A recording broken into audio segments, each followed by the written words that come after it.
Well, I am Steve Savant, your host for the Quest for Financial Freedom, brought to you by Brokers Alliance. Need financial guidance? Call Brokers Alliance. I want to welcome everyone listening on the Family Values Radio Network and on our World Wide Web on YouTube, Ustream, Vimeo, Facebook, LinkedIn, Twitter, the Insurance Forum, you name it, we're there. You can contact me on my email address, thequest@brokersalliance.com, or call us toll-free, 1-800-290-7226. It's not what I know, it's who I know, and that's why my special guest on The Quest is Eric Palmer. Eric, welcome back to our show. Thanks for having me again. Well, I got to tell you, today we're all this week. We did yesterday's Valentine's Day introduction to the whole week. Nothing says love like life insurance. I mean, really, when you think about it, why are you buying this? You must either love somebody, you don't want to see them go through economic hardship. I used to think that closing a life insurance sale was dependent on all the advisory planning I gave. You know, A plus B equals C, the math works. It's obvious that you should do this, right? But I found out not too far into my career that this was a love sale, an affection sale, that if you were doing this because you cared about the people, and there were people dependent on you economically. And the great preacher, I forgot this guy's name, he was in the Victorian era. They called him the Prince of Preachers, Charles Spurgeon, I can't believe it. He used to tell his flock to buy as much insurance as they could because he saw the destitution of families. Right. And no other product can create overnight, by the way, a living legacy. Absolutely. I want to talk about, let's get into this. Let's talk about some of the general purposes of life insurance. One I just mentioned was you can start a general legacy out of this. You know, just create it out of just a little bit of dollars, discounted dollars. You can get a bang for the buck and be able to leave your loved ones money that could really benefit them and their dreams. It's not just about paying the debt off, mortgage and credit card and other debts. Right. It's also about making sure that the dreams that you had for your children and grandchildren and the dreams you have for your spouse are fulfilled whether you're there or not. Absolutely. It's like you said, there's very specific advanced planning techniques that we use life insurance for, but at the end of the day, most commonly we find it to cover those debts and cover that emotional loss or the time that's lost, in fact, with the emotional loss that you can have with losing a loved one. Some instances you find that people aren't able to just go right back to work if you lose your spouse.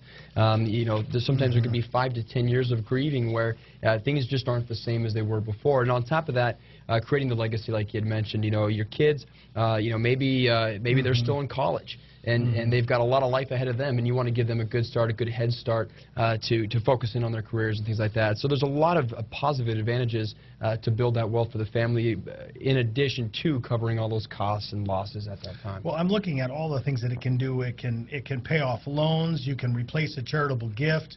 You can protect your business from a key loss of an employee. You could fund a business transfer. You can use it for college funding, as you've said. It can even be used, and we'll talk about this later on in the week, supplemental retirement income. That's Absolutely. bizarre. Right. That's kind of bizarre. Right. And there's so many uses to this, and generally, if the ownership is held in the correct way, it can be tax-free. Absolutely. And that's pretty interesting that the United States government, long ago, decided to give this tax advantage to insurance. I mean, it's one of the few last tax sanctuaries left, and with the deficit going on, this could really be a huge issue because they're just going to take more and more of normal credit, tax credits, and shelters away, and life insurance right now looks like it's going to be the survivor. It does, and life insurance, remember, is not just to help you bury your loved one. I mean, it truly is to help you live on a comfortable life, if not hopefully a better life than what you had been able to provide up until the point where you died. I've been in this 30 years, and I got to tell you, I've been to funerals of clients. I have delivered death claims. I'm the only person at a funeral bringing a check. When I first got into this business, I was selling term life insurance, and I understood the value of what I was selling, but it was my first death claim that I delivered for a $200,000 check to a family member. I handed it to the spouse, tears in her eyes and a big smile on her face. It was the type of relief that she hadn't seen in some time, and it was the greatest feeling in the world for me to know that I really was doing what I thought I was, improving the lives of the individuals that we're passing these legacies to. One of my clients whose wife passed away, a dear friend of ours, when she passed away, we delivered the death claim, and the client said to me, "How will I have to report this on my taxes?" And I said, "You won't. That's the biggest thing is you don't have to pay taxes on those death benefits that you're getting here. And I think that when we look at all the other things that happen when somebody passes away, you have probate, you have the estate tax losses, you have the loss of the income, you have a mortgage payment that you still got to make, you have kids in college. I mean, it could be extremely overwhelming, and they don't even know where to start. So when you have that check in your hand, that's a heck of a step one. And one of the things I want to add to your list is replacing your income, because we talked about we're taking care of all our dreams, our expenses, our debts, but added on to that is I could actually generate out of a death benefit lifetime income for the survivor. Right. I mean, that's a huge issue. And you can stipulate how you want those benefits paid. It could be lump sum. You might think that you're going to leave the death benefit to your children, and they're young still, and you want them to receive that in more of a form of an income instead of a lump sum. So they don't go because out you don't know what kid's going to turn out to be a bad seed. You don't want to go out and purchase the Ferrari. You want them to stay in college and live off of a steady income, but you have that flexibility, and that's important. Yeah. Well, I'm looking at, we want to always consider ownership issues. We want to consider beneficiary issues. Right. We want to know who's the insured going to be. Those are three things, and it all matters because we're talking about taxable events. Right. So we want to make sure ownership is done right. And remember, if you have a policy out there and you say, I don't even know if I got the right contract, I don't know if this carrier's that great, the life insurance company, you could send it in to Eric's team, The Quest at brokersalliance.com. You can send it to his team. They'll do a policy review. Right. They'll look at the rating services, the financials, the actual policy. They'll do their due diligence, and it's all a free service. We'll tell you what you have. About 65% of everything we review can either lower the premium that the client's paying or increase the benefits. Absolutely. And in some cases, we might be able to add some additional features that I'm sure we'll talk about later in the week, but we even touched on it last week, I think, in a couple of the shows where you have life insurance policies with living benefits if you end up with some sort of impairment or a nursing home or something along those lines. In fact, one of these considerations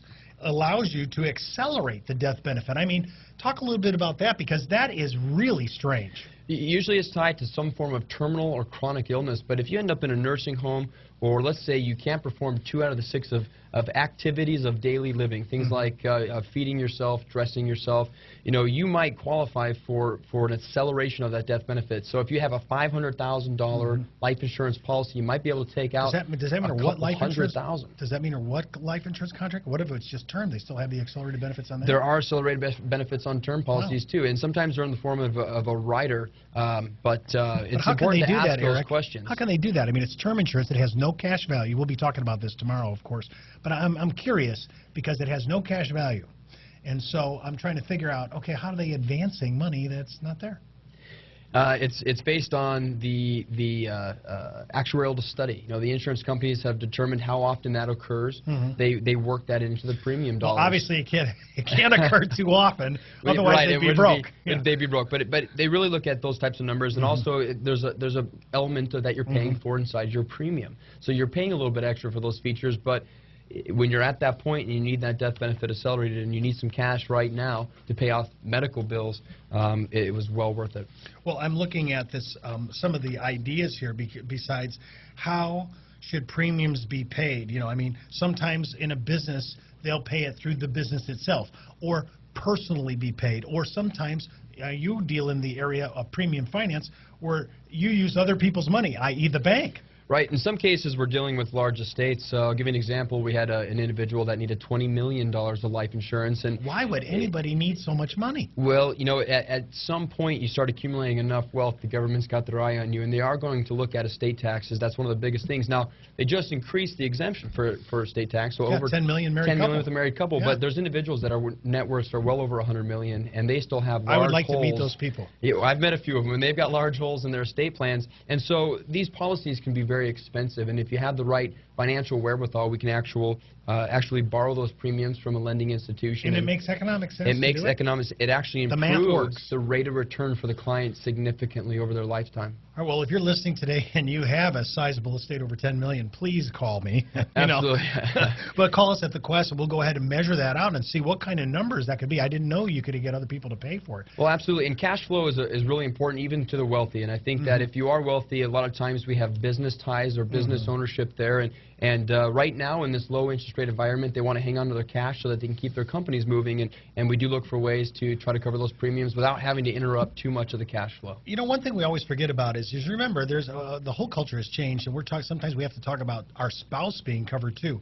And I want you to think about this because spousal insurance, generally guys have been working. When I started back in the day, it was 90% of us were working. The wives were at home, but now that's all changed, and a lot of mortgages are predicated on two incomes. Dual incomes, right, exactly. And we're finding that, it's not all about what if dad dies, what are we going to do with ourselves. It's, mom and dad are both together contributing not to just the mortgage, but to all the bills.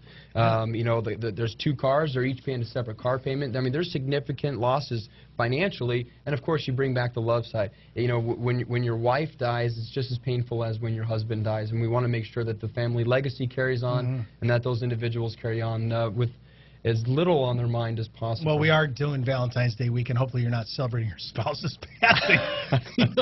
You're crying all the way to the bank. My wife is listening to this one. I got to be careful what I say.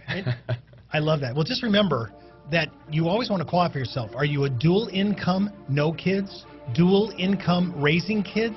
Single income, no kids? Or single income, raising kids? Dinks, dirks, sinks, or circs. Unbelievable, right? But it matters. But it matters. And so you can call us and talk to Eric, and ask, what should I do? I'm a dink, dirk, sinker, or circ. You never thought you had a name like that. Well, listen, coming up next in our second segment, we're going to get into this. We're going to be talking about term insurance, and look what has happened. You're listening to the Quest for Financial Freedom. We'll be right back after the break.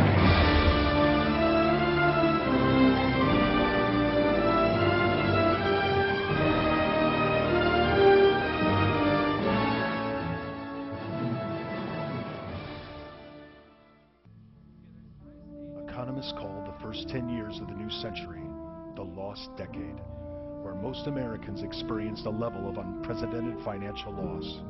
But some savers and investors found one sector of products that actually made them money. Products that were guaranteed, tax-advantaged, and backed by some of the biggest names in the business. Now, focus on the returns on your money without worrying about the return of your money. For over 30 years, Brokers Alliance has maintained one of the largest inventories of guaranteed and tax-advantaged products in the country and serves a nationwide network of financial